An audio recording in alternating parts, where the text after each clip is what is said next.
The sun was just starting to crawl over the ridgeline when I turned off the dusty county road onto my long gravel driveway, a stretch of land I had worked 20 years to buy.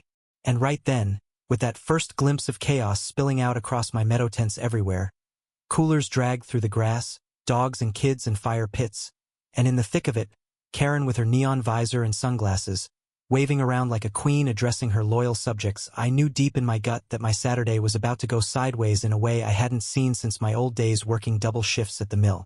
The hook snapped shut in my head, quicker than a steel trap, because this wasn't just some party on a neighbor's patio, this was my land. My fences, my sweat in every post and patch of wildflower, and there were 50 strangers treating it like the opening act at Coachella. The weirdest thing was, I wasn't even mad at first. Me heart pounded with a kind of calm thrill, because I'd already played this out in my mind a dozen times. They had no clue about the gate, or the cameras, or that I was watching from the ridge with a thermos of coffee and a front row seat.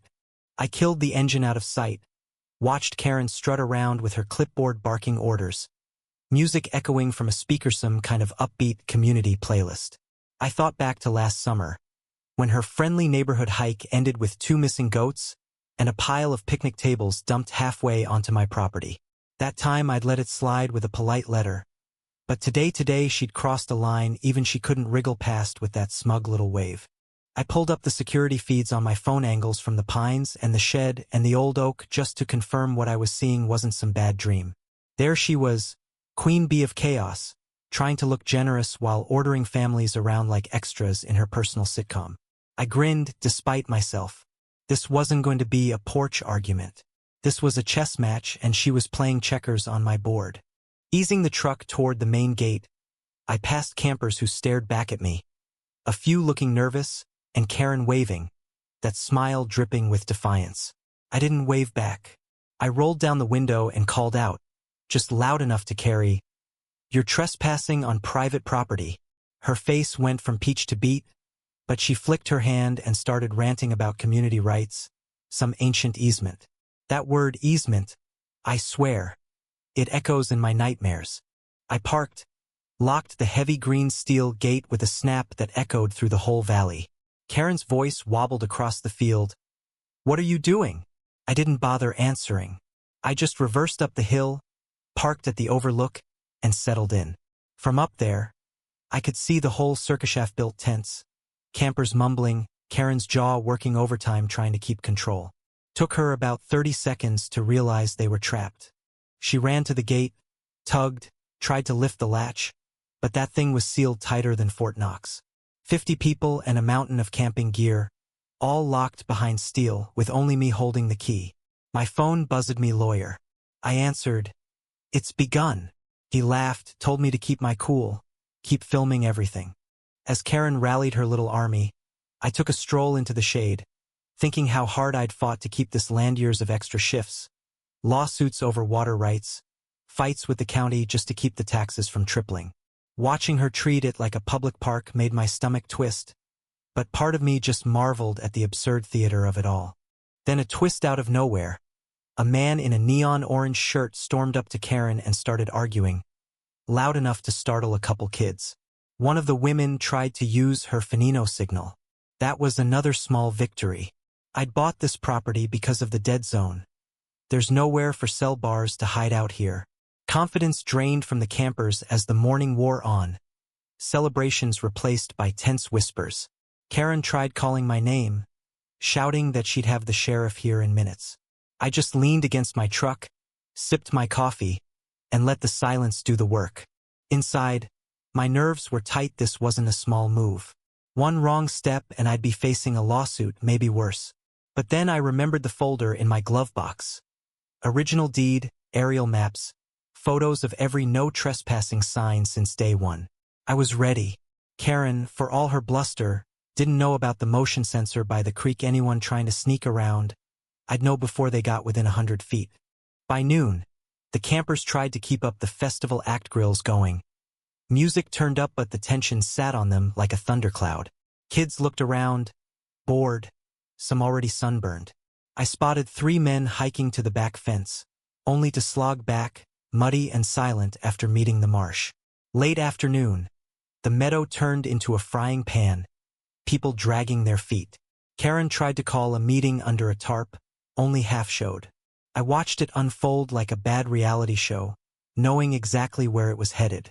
Patience is the key to a good standoff, and that's one thing I've got in spades.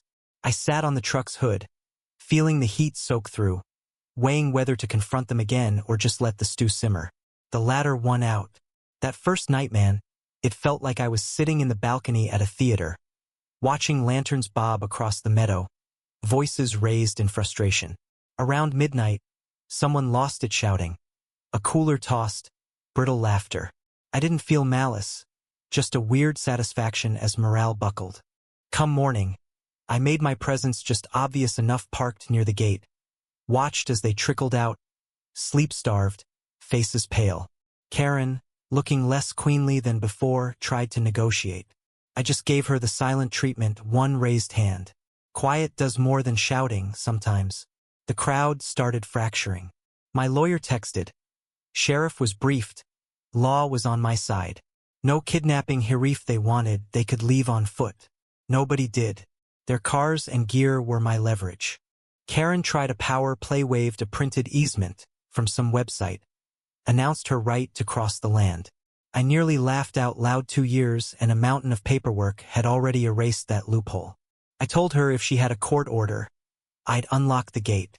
She screeched, waved her paper, but the crowd wasn't buying it anymore. Some even snickered. Afternoon heat rose. I let my 2 cattle dogs patrol the fence just enough to keep nerves raw. Nothing aggressive. A man with a red bandana approached, admitted he'd just been invited by a friend, begged to leave. I told him the sheriff would sort it out, but nobody's driving until then. He stalked away, muttering. By evening, Karen was climbing onto her SUV roof, waving her phone around, desperate for a signal, leaving frantic messages, no doubt painting herself as the victim. I filmed everything, part insurance, part comedy gold. That second night, rationing started, tension rising. Someone tried talking about bolt cutters, but Karen shut him down, only to be ignored by others. They were turning on her. As darkness fell, I drove down, leaned on the fence, just looked at them. The effect was instant. Total silence. Karen finally broke, voice trembling, tried to bribe me to open the gate. I told her sunrise was her deadline. Sheriff would supervise the exit, and any damage would be billed. Showed her the video evidence. She crumpled. Drove away, leaving them to stew. The third morning, mist rising, food gone, patience shattered. The meadow looked like a disaster zone, tents sagging, trash everywhere. Karen, clutching her clipboard, tried shouting orders, but nobody listened. The red bandana guy begged again. I told him the sheriff was coming, and they were trespassing, simple as that. Karen tried rallying the troops, but when I played the sheriff's voicemail on speaker, the crowd turned on her.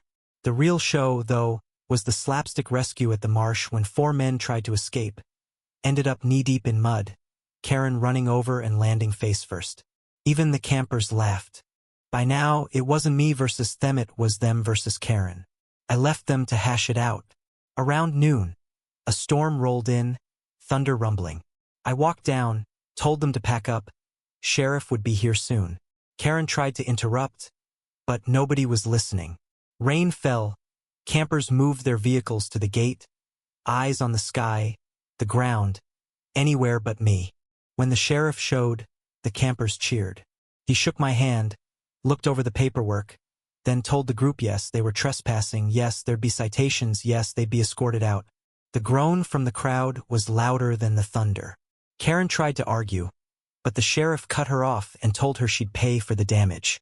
Watching her drive away, face tight and silent, I felt a weird mix of relief and dread, because I knew humiliation turns to revenge real fast. Sure enough, next morning, I found fresh footprints, a note, a cheap padlock with a threat taped to it claiming community access. Karen, or one of her diehards, had been sneaking back. I added the evidence to the growing folder. The next day, I flipped the script, invited a local reporter out, walked him through the mess, showed him footage, the citations, even Karen's nocturnal visits. He whistled, took notes, promised a story. That afternoon, I spotted Karen watching from her SUV up on the county road, arms crossed, binoculars up. I raised my coffee cup in a mock salute. She didn't wave back. It had become a cold war of nerves.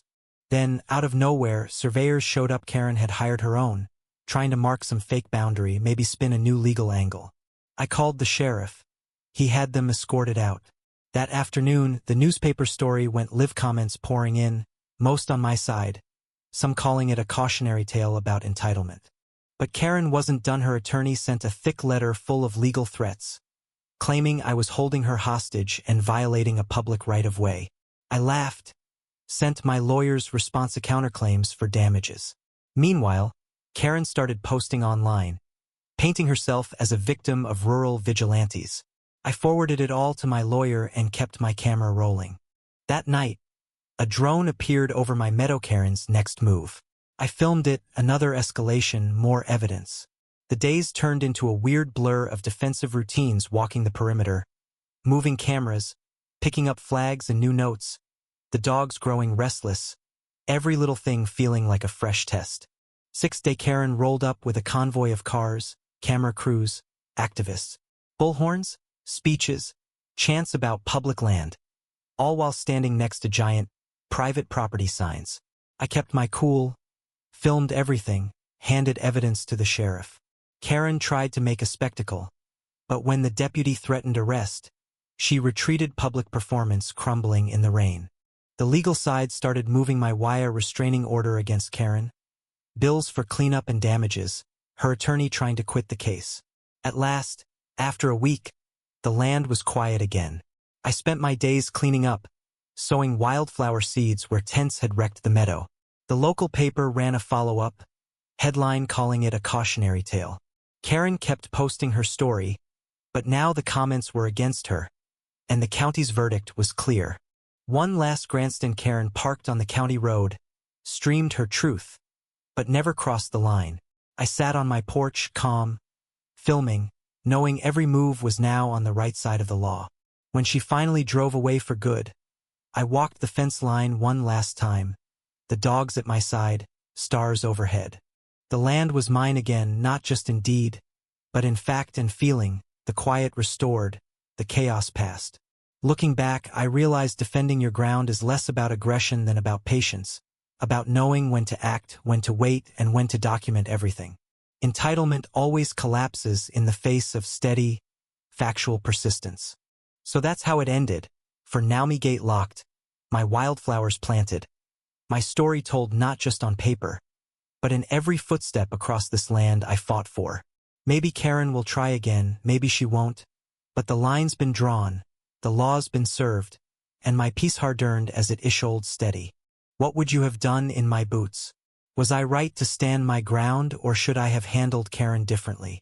Drop a comment, let me know where you stand on property rights, and if you've ever faced a neighbor from hell, I'd love to hear how your own story ended, and who you think was really in the right.